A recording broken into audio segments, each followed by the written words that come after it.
saya akan menyampaikan penyebaran pemahaman tentang budaya positif di lingkungan sekolah.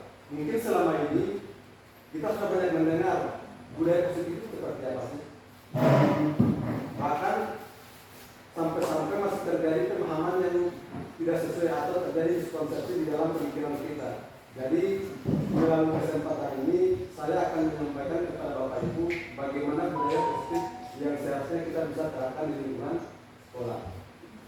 Jadi budaya positif merupakan budaya yang dibangun di sekolah atau lingkungan belajar yang mendorong dan mendukung pengembangan dan pengetahuan kompetensi murid. Pada dasarnya tujuan budaya positif ini adalah pengembangan karakter untuk peserta didik. Nah, dalam pengembangan karakter ini semua komunitas yang ada di sekolah itu harus terlibat.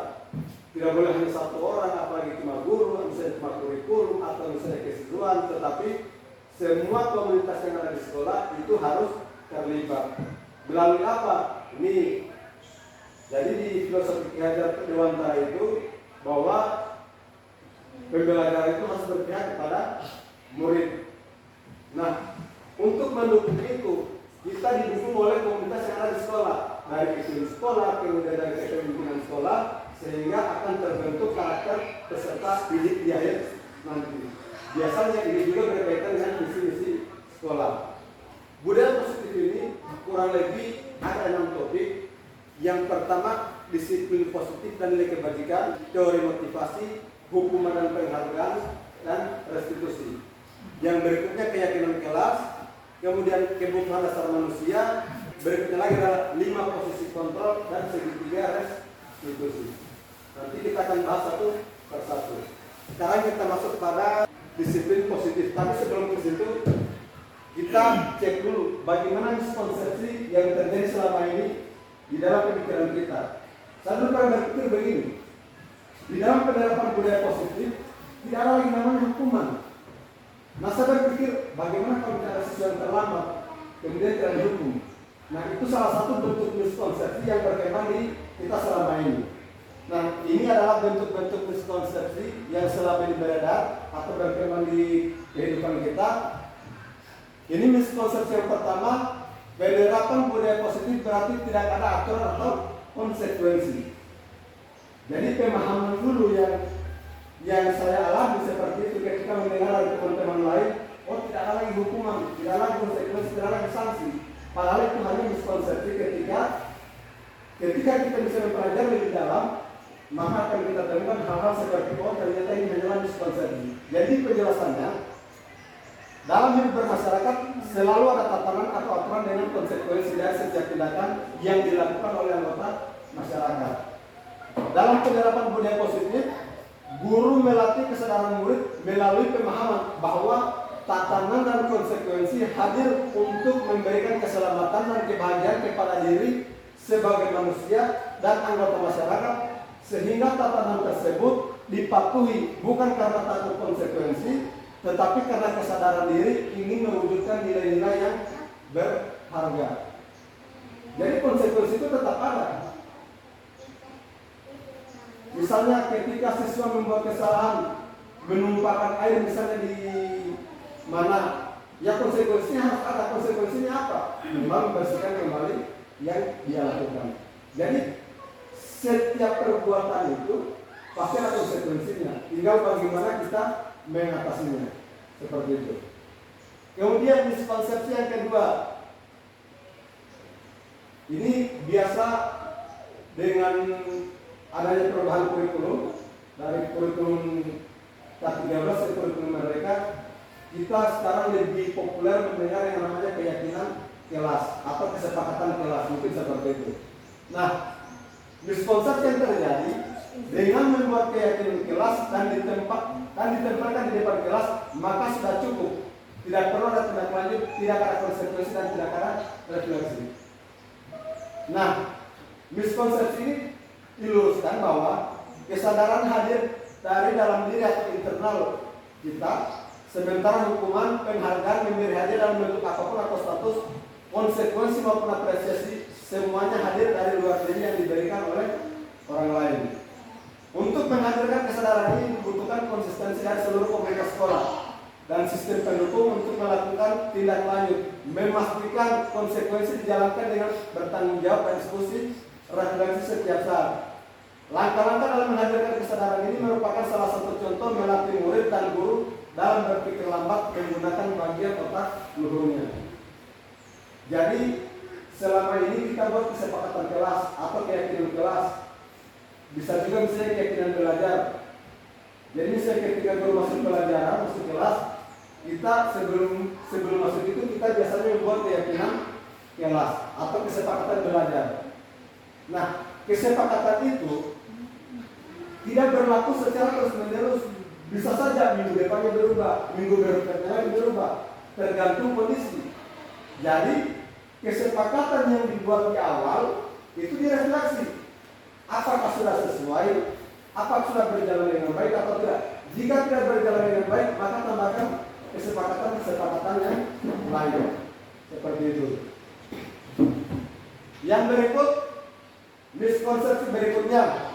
Semua masalah yang berkaitan dengan budaya positif diselesaikan dengan cara restitusi. Jadi di kita itu bisa dianjurkan dalam menyelesaikan suatu masalah menggunakan yang namanya restitusi.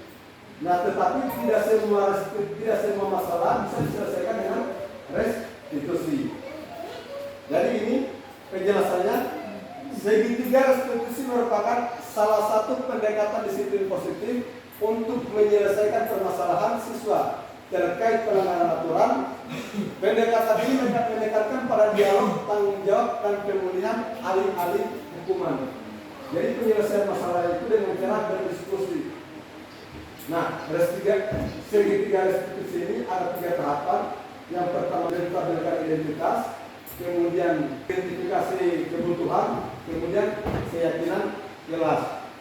Nah, sekarang sebelum melakukan pendekatan restitusi, pendidik seharusnya sudah menegakkan keyakinan jelas dan konsekuensi. Jadi keyakinan jelas itu sebenarnya untuk mengantisipasi pelanggaran-pelanggaran yang dilakukan oleh siswa. Ketika terjadi pelanggaran, maka dicek kembali keyakinan ini sudah dilaksanakan atau belum.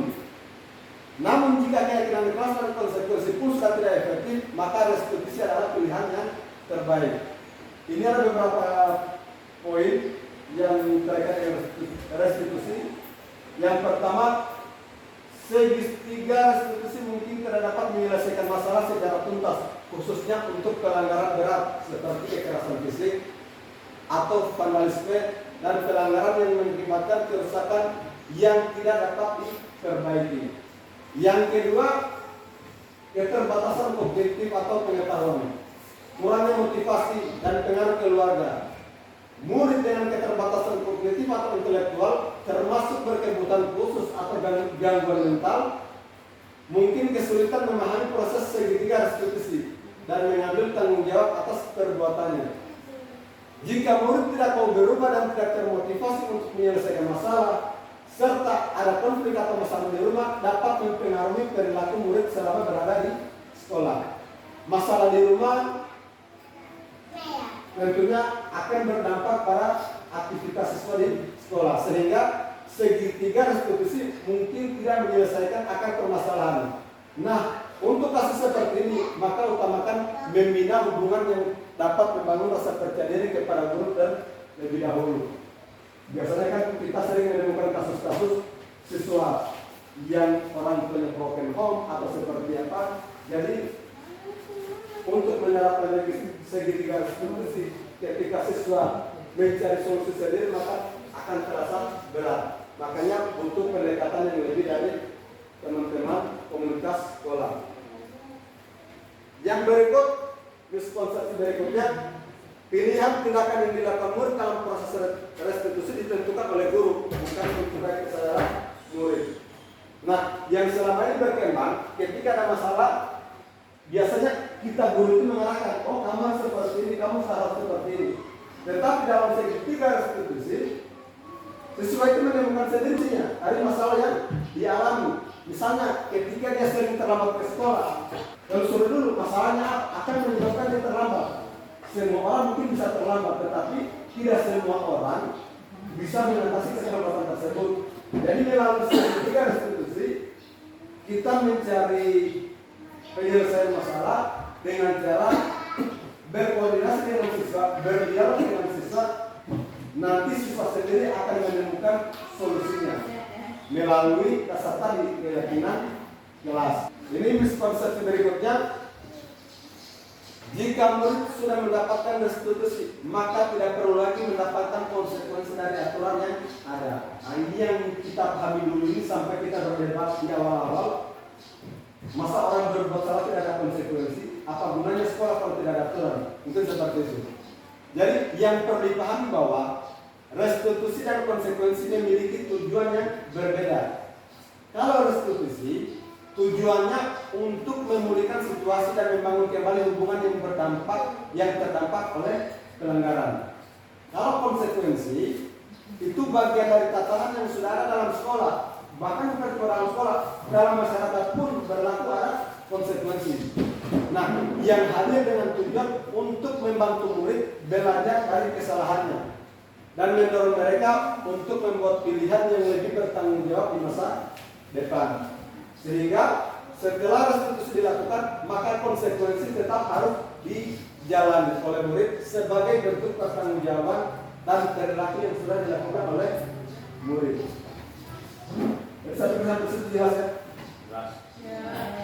Sekarang dalam menerapkan budaya positif, kita perlu mengubah paradigma stimulus, yaitu namanya stimulus respon ke teori kontrol. Biasanya begini. Dalam stimulus respon, realitas atau kebutuhan kita itu dianggap sama. Tetapi dalam teori kontrol, realitas atau kebutuhan kita itu berbeda. Semua orang melihat masalah, melihat hal yang sama. Dalam teori kontrol, setiap orang memiliki gambaran yang berbeda. Kemudian seterusnya, misalnya orang lain bisa mengontrol saya, tetapi dalam teori kontrol, hanya kita yang bisa mengontrol diri kita sendiri. Jadi dalam penerapan budaya positif kita butuh kesadaran diri. Nah, itu yang utamakan. Jadi untuk mengubah sikap kita butuh kesadaran diri dari kita sendiri. Sekarang kita masuk pada topik yang pertama, disiplin positif dan nilai-nilai kebajikan. Disiplin diri membuat orang menggali potensinya menuju sebuah tujuan apa yang dia hargai. Namun dalam budaya kita, makna kata disiplin biasanya berubah menjadi sesuatu yang dilakukan seseorang pada orang lain untuk mendapatkan kepatuhan. Kecenderungan umum menghubungkan kata disiplin dengan kenyamanan, bukan dengan apa yang kita hargai atau pencapaian suatu tujuan yang mulia. Biasanya kalau berbicara disiplin itu berhubungan dengan tata tertib, aturan. Nilai kebajikan adalah sifat positif manusia yang merupakan tujuan mulia yang ingin dicapai oleh setiap individu. Nilai tersebut bersifat universal dan lintas bahasa, suku bangsa, agama maupun latar belakang. Biasanya nilai budaya positif ini, nilai-nilai kebajikan ini itu tertuang dalam profil pelajar Pancasila. Jadi nanti ujungnya pengembangan karakter, pendidikan karakter itu semua sudah tertuang dalam profil pelajar Pancasila. Jadi ini nilai-nilai profil pelajar Pancasila. Yang pertama, beriman, bertakwa kepada Tuhan yang Maha Esa dan berakhlak mulia. Yang kedua, mandiri, bernalar kritis, berkebinekaan global, bergotong royong serta kreatif. Berikutnya, topik tentang teori motivasi hukuman dan penghargaan serta restitusi. Jadi motivasinya bentuknya ada dua, yang berasal dari luar atau kita kenal dengan eksternal, ada yang dari dalam diri atau internal. Yang berasal dari luar, misalnya seperti ini, seseorang melakukan sesuatu hanya untuk menghindari keamanan atau hukuman, itu berarti motivasinya dari luar. Dia melakukan disiplin atau melakukan sesuatu termotivasi hanya untuk menghindari hukuman. Yang kedua, mendapatkan imbalan dari orang lain. Dia mau bekerja jika diberi imbalan. Misalnya ketika ada pekerjaan, biasanya kita kan bergotong royong. Nah, terkadang ada beberapa siswa yang tidak mau bekerja karena tidak mendapatkan sesuatu atau imbalan. Jadi motivasinya hanya untuk mendapatkan imbalan. Tetapi ada juga motivasi yang berasal dari dalam diri siswa sendiri. Namanya motivasi internal, yaitu untuk menghargai diri sendiri. Jadi menyelesaikan sesuatu bukan karena ingin mendapatkan imbalan, bukan karena ingin mendapatkan pujian, tetapi karena dia menghargai dirinya sendiri. Nah, motivasi internal ini tujuannya adalah untuk penerapan disiplin positif. Nah, yang berikut terkait hukuman dan penghargaan. Jadi ada istilah namanya dihukum oleh penghargaan. Bahwa penghargaan berlaku sama dengan hukuman dalam arti meminta atau membujuk seseorang melakukan sesuatu untuk memenuhi suatu tujuan tertentu dari orang yang meminta atau membujuk. Dorongannya eksternal dan ada faktor ketergantungan. Beberapa dampaknya seperti ini. Dengan penghargaan itu akan berdampak jangka panjang dan juga jangka pendek. Misalnya begini, seseorang akan melakukan atau berbuat sesuatu ketika dia mau dihargai atau mau dikasih hadiah. Jadi penghargaan juga bisa menghukum. Kemudian penghargaan mengurangi ketepatan. Jadi fokusnya dia itu hanya pada penghargaan yang akan diberikan. Penghargaan itu tidak efektif. Penghargaan merusak hubungan.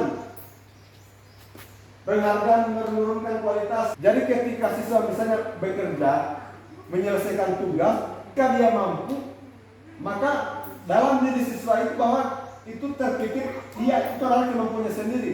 Tetapi ketika kemampuannya itu dirubah, dihargai dengan sesuatu, maka makna yang tadi tertuang dalam dirinya itu bahwa itu hasil karya dia, akhirnya jadi berubah bahwa itu hanya sebuah penghargaan.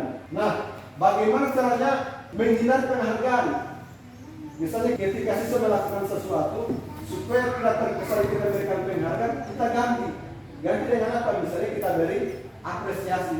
Tapi kalau apresiasi bisa dalam bentuk pujian. Nah, pujian-pujian itu bisa membangkitkan motivasi dalam diri peserta didik. Ini beberapa contoh pengakuan atau apresiasi kebajikan. Misalnya begini, oke, mari saya perhatikan kamu misalnya rasa empatimu besar sekali. Jadi disesuaikan dengan kondisi.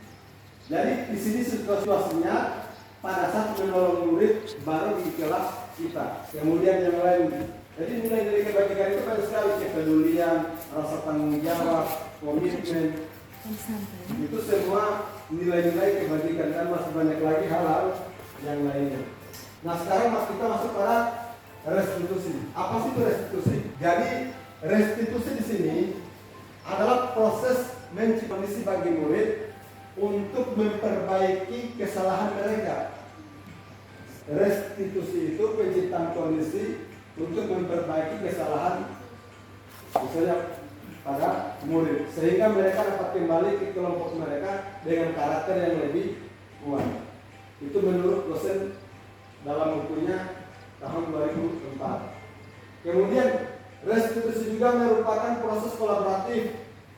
Kolaboratif antara apa? Antara guru dengan murid. Jadi proses kolaboratif yang mengajarkan murid untuk mencari solusi atas masalah mereka sendiri dan membantu murid untuk berpikir menjadi orang seperti apa, tentunya dengan tujuan yang mulia, dan bagaimana mereka memperlakukan orang lain. Yang berikut 9 ciri-ciri dari restitusi. Yang pertama, belajar dari kesalahan, bukan menebus kesalahan. Yang kedua, memperbaiki hubungan, menawarkan bukan memaksa. Restitusi diri adalah cara terbaik, menuntut untuk melihat ke dalam diri. Yang keenam, mencari kebutuhan dasar yang berdasar tindakan. Yang ketujuh, berfokus pada karakter bukan tindakan. Yang kedelapan, berfokus pada solusi. Kemudian yang terakhir, mengembalikan murid yang berbuat salah pada kelompoknya. Nah, sekarang kita masuk pada keyakinan kelas. Di sini muncul pertanyaan, kenapa bukan peraturan saja? Kenapa harus keyakinan kelas? Biasanya di peraturan itu bentuknya dalam kalimat perintah. Misalnya bawa sampah pada tempatnya. Tetapi kalau keyakinan kelas itu kalimatnya lebih simpel. Jadi yang berhubungan misalnya dengan kebersihan mungkin bisa dibuat satu kalimat pendek, misalnya kebersihan adalah bagian dari iman, mungkin seperti itu. Jadi keyakinan kelas itu seperti jangan panjang-panjang, misalnya dilarang membuang sampah di dalam kelas atau misalnya dilarang mencoret-coret dinding. Tetapi kita buat kalimatnya kalimat yang efektif, yang bermakna positif. Nah, di sini keyakinan kelas itu untuk mendorong motivasi intrinsik, kembalikan nilai-nilai keyakinan karena akan lebih menggerakkan seseorang dibandingkan mengikuti serangkaian peraturan. Ini beberapa perbedaan kata antara peraturan dan keyakinan kelas. Yang pertama, selalu kembalikan buku ke tempatnya. Keyakinannya apa? Berarti setiap siswa harus bertanggung jawab. Dilarang dengan orang lain, berarti nilai kebajikannya menghormati orang lain dan diri sendiri. Hadir tepat waktu, komitmen. Jadi biasanya peraturan itu kalimat awalnya itu adalah perintah. Tetapi di dalam keyakinan kelas kita rubah kalimat perintah itu menjadi sebuah kata-kata kebajikan. Misalnya bersih itu sehat. Berarti kalau bersih berhubungan dengan kebersihan dalam kelas, tadi dilarang membuang sampah. Jadi keyakinan kelas itu seperti itu. Dipersingkat. Kalau peraturan, kalau misalnya dilarang melakukan kekerasan itu perintah. Peraturan seolah-olah ada pemaksaan. Tetapi melalui keyakinan kelas kita buat kalimat yang positif, jadi akan memunculkan kesadaran dalam diri siswa. Misalnya sehat itu baik. Nah, arti sehat berarti nanti berhubungan dengan kebersihan, dengan apalagi misalnya yang berhubungan dengan peraturan-peraturan sebelumnya. Jadi peraturan itu kita buat menjadi sebuah keyakinan kelas, tetapi kalimatnya bukan dalam bentuk perintah lagi. Nanti akan di situ akan muncul nilai-nilai kebajikan, misalnya tanggung jawab, menghormati orang lain, disiplin, komitmen dan sebagainya.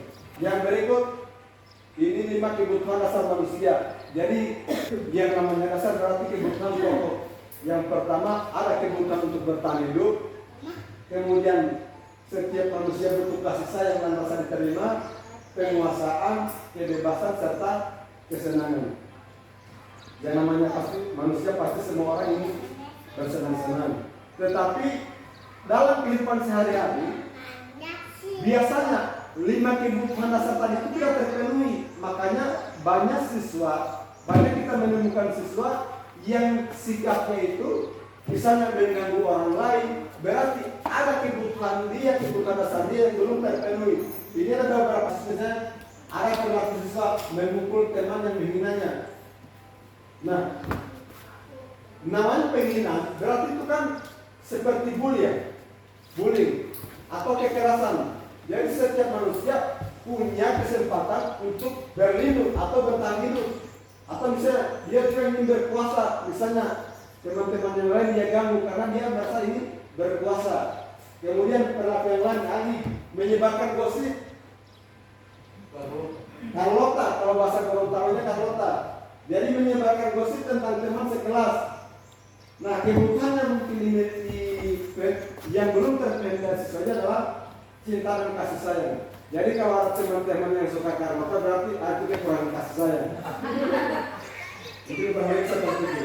Dan masih banyak perilaku yang lain. Cari perhatian atau cari muka, itu bukan yang menurunkan dia masih mencari-cari. Nah, berikutnya adalah segitiga restitusi. Jadi segitiga restitusi ini langkah yang baik untuk menyelesaikan suatu masalah. Tetapi seperti yang saya sampaikan di awal tadi bahwa tidak semua segitiga restitusi, tidak semua masalah bisa diselesaikan dengan segitiga restitusi. Terutama yang berhubungan dengan kekerasan atau kerusakan, itu mungkin butuh pendekatan yang lebih, tidak cukup hanya dengan segitiga restitusi. Nah, segitiga restitusinya ada 3 tahapan. Yang pertama menstabilkan identitas, kemudian validasi tindakan, yang ketiga menanyakan keyakinan. Keyakinan itu maksudnya keyakinan kelas yang telah disepakati. Yang pertama menstabilkan identitas. Ini tujuannya untuk membuat anak yang merasa gagal karena berbuat salah menjadi positif terhadap dirinya. Misalnya begini, ketika ada berbuat salah, nanti guru dalam proses identitas, misalnya berbuat salah itu hal yang manusiawi, tidak ada manusia yang sempurna.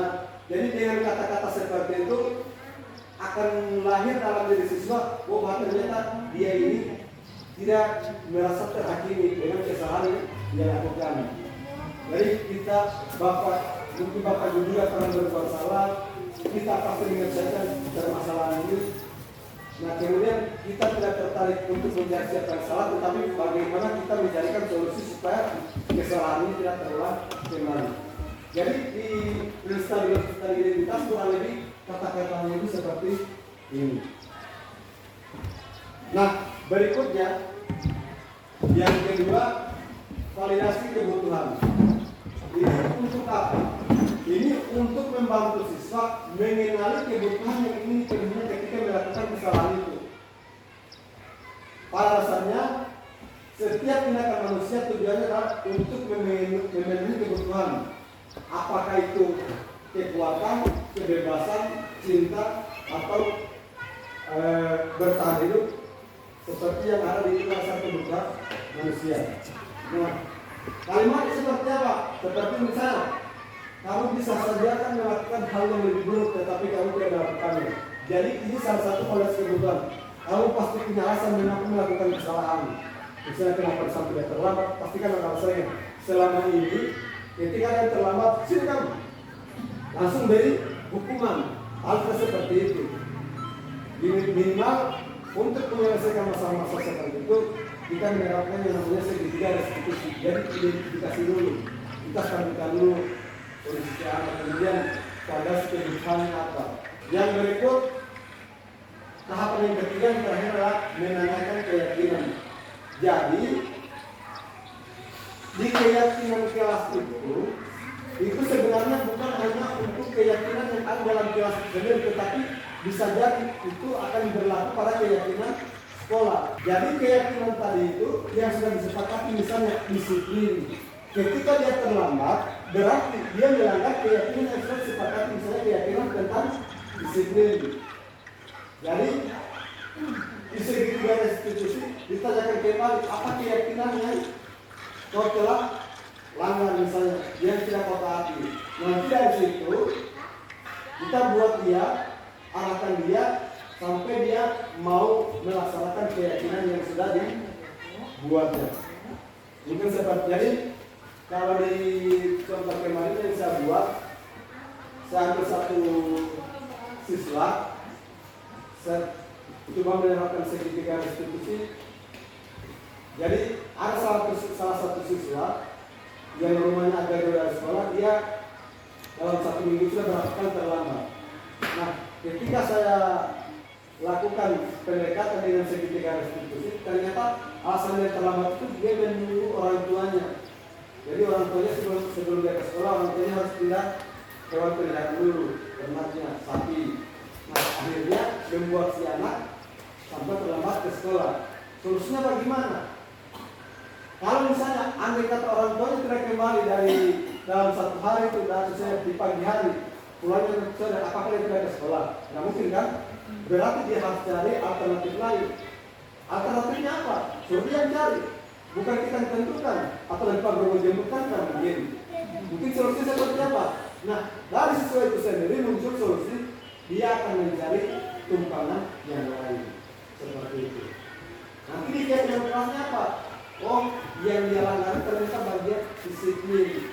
Maka melalui pendekatan seperti itu, dia tidak terhakimi, kita tidak buat merasa bersalah, tetapi dengan cara seperti itu muncul motivasi dari dalam diri dia bahwa dia akan berbuat lebih baik lagi, terutama yang berkaitan dengan keyakinan kelas. Jadi mungkin cuma itu, kelanjutan budaya positif, atau ada yang perlu dikonfirmasi atau bisa mendiskusikan atau seperti apa?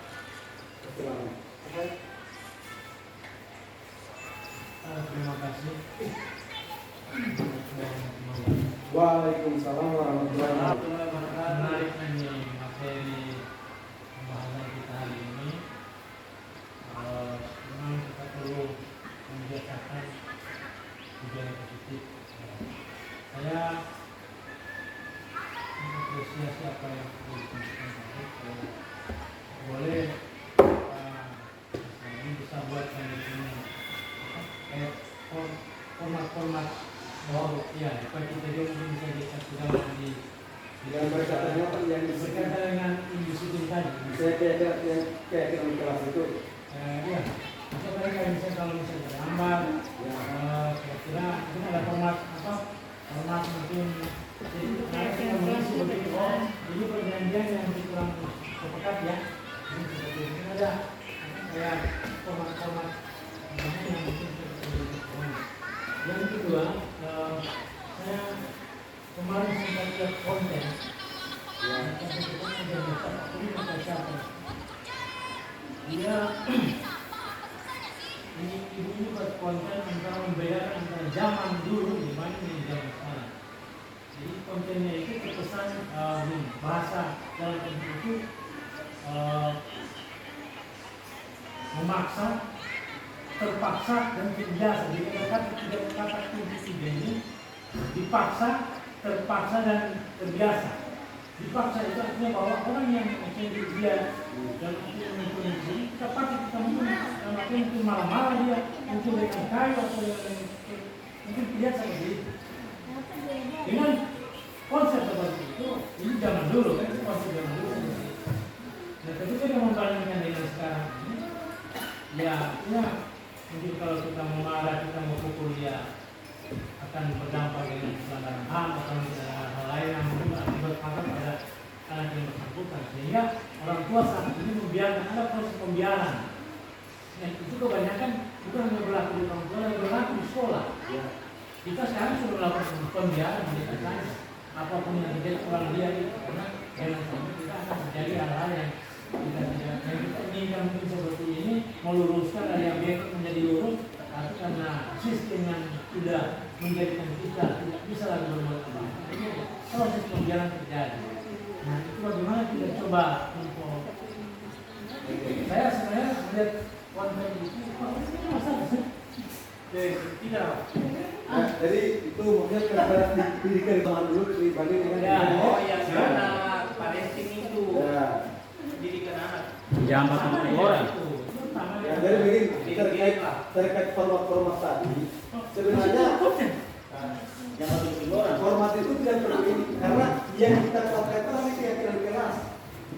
Jadi keyakinan kelas, makanya di keyakinan kelas itu kalau ditempel jangan cuma dicatat. Jadi mungkin juga itu berhubungan dengan keyakinan sekolah. Jadi kita bukan bicara peraturan tapi bicara keyakinan. Nah, kalau di peraturan biasanya kan bersifat kalimat perintah.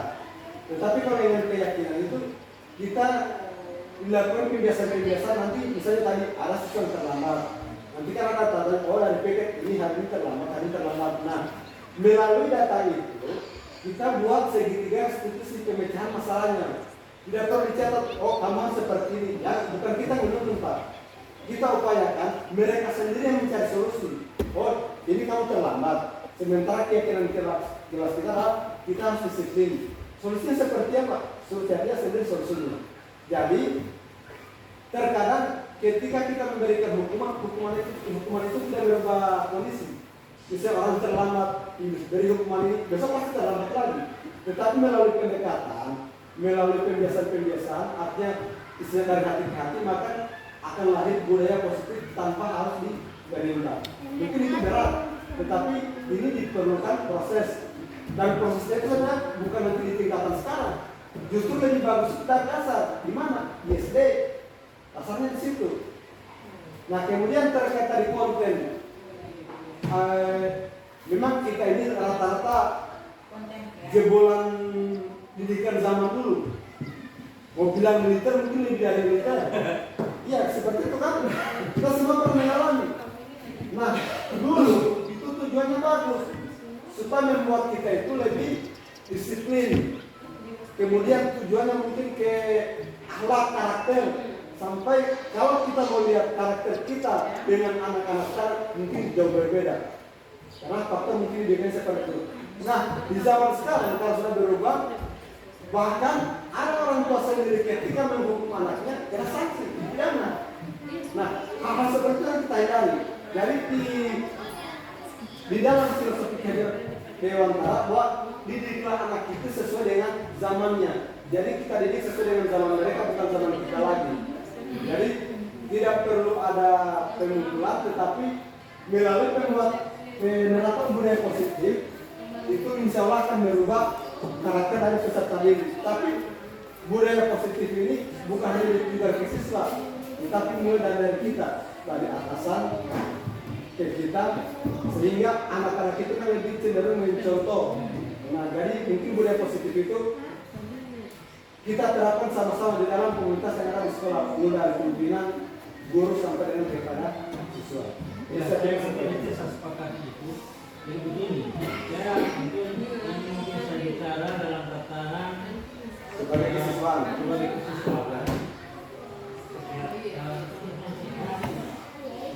kalau kita melihat proses kita saat ini, anak-anak itu ulama itu ada banyak alasan, tapi jangan mengatakan alasan karena tidak begini. Kenapa tidak sekolah? Tidak belajar. Tidak belajar. Kenapa tidak masuk tadi? Jangan mereka berasal sesungguhnya sebenarnya anak-anak itu tidak masuk di kelas saat nanti ada ulangan dan tentang jam kosong. Kayaknya mungkin mereka di kamar atau saat kemudian kami selalu bawa bapak ini tahu. Dan kemudian berapa hari kemudian? Berapa hari sekolah berapa hari? Belum ada. Maksud ada kemarin dari swasta yang mengatakan sama ya masih yang ya.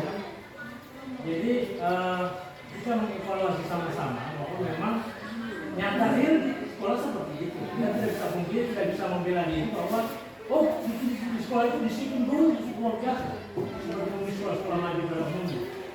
Tapi inilah yang kemudian kita evaluasi diri kita dulu kita supaya memang betul-betul bersinergi antara kepala sekolah, guru dan siswa.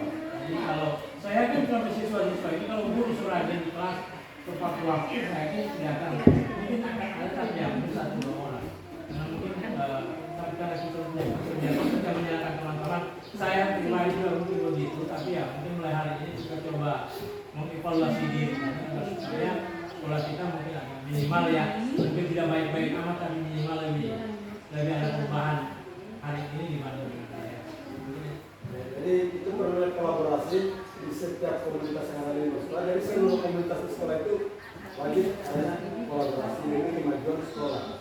Kalau cuma satu yang berbuat selama ini kan pasari terus, terus. Padahal di sini kita banyak tenaga, jadi butuh kolaborasi untuk memajukan sekolah, terutama dari pimpinan. Kemudian turun kepada kita sebagai tenaga pendidik. Nanti pada akhirnya ketika yang di atas sudah berubah, maka siswa juga akan cenderung mengikuti contoh yang lebih baik. Mungkin seperti itu ya. Maka saya pikir cukup. Terima kasih. Assalamualaikum warahmatullahi wabarakatuh. Waalaikumsalam.